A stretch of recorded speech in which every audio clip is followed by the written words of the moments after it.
Hi, இன்றைக்கி இந்த வீடியோவில் என்ன பார்க்க போகிறோம்னா நம்ம டே டு டே லைஃப்பில் யூஸ் பண்ணுற சில சென்டென்சஸ் அதை இங்கிலீஷில் எப்படி சொல்லலாம் அப்படின்னு பார்ப்போமா. பிடி அப்படிங்கிற வார்த்தையை வச்சு தமிழில் எவ்வளவோ சென்டென்சஸ் இருக்குது. அதை எப்படி இங்கிலீஷில் சொல்லலாம் அப்படின்னு பார்ப்போம். பாத்திரம் அடிப்பிடிச்சிக்கிடும். அந்த அடிப்பிடிச்சது அதை எப்படி சொல்லலாம்னா the vessel got burnt at the bottom. The vessel got burnt at the bottom இப்படின்னு சொல்லலாம்.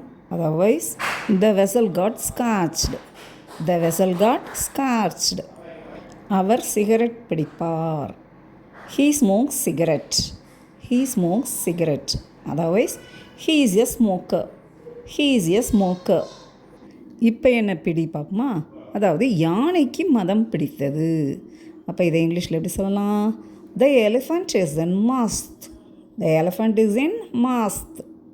Otherwise, the elephant has entered mast. The elephant has entered mast. இந்த பாட்டில் 2 லிட்டர் தண்ணி பிடிக்கும். This bottle can hold 2 liters of water.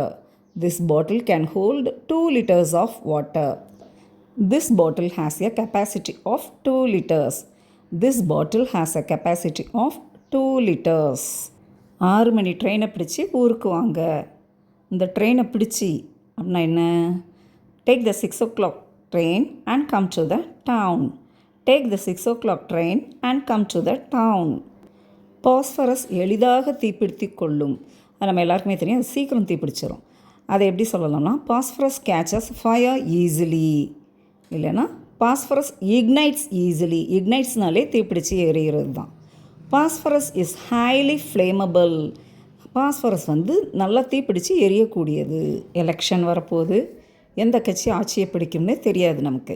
So அன்எக்ஸ்பெக்டடாக ஏதோ ஒரு கட்சி வந்துட்டுனா சொல்லுவோம்ல, இந்த கட்சி ஆட்சியை பிடிக்கும்னு எதிர்பார்க்கவே இல்லையே அப்படின்னு சொல்லுவோமா. இதை எப்படி சொல்லலாம்னா it is not expected that this party will come to பார்.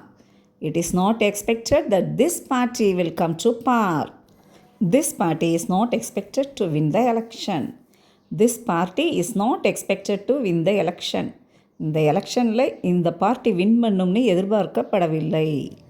மாட்டை பிடிச்சி கட்டு. Catch the cow and tie it. Otherwise hold the cow and tie it. காலை யாராவது பிடிச்சி விட்டால் வலி குறையிற மாதிரி இருக்கும் அப்படின்னு சொல்லுவோமா. இதை எப்படி சொல்லலாம்னா if you massage the leg the pain will reduce. If you massage the leg the pain will reduce. ஜபமாலையை கையில் பிடி. இதை எப்படி சொல்லலாம்னா hold the rosary in your hand. Hold the rosary in your hand. இல்லைனா hold the prayer beads in your hand. Hold the prayer beads in your hand. இப்படியும் சொல்லலாம்.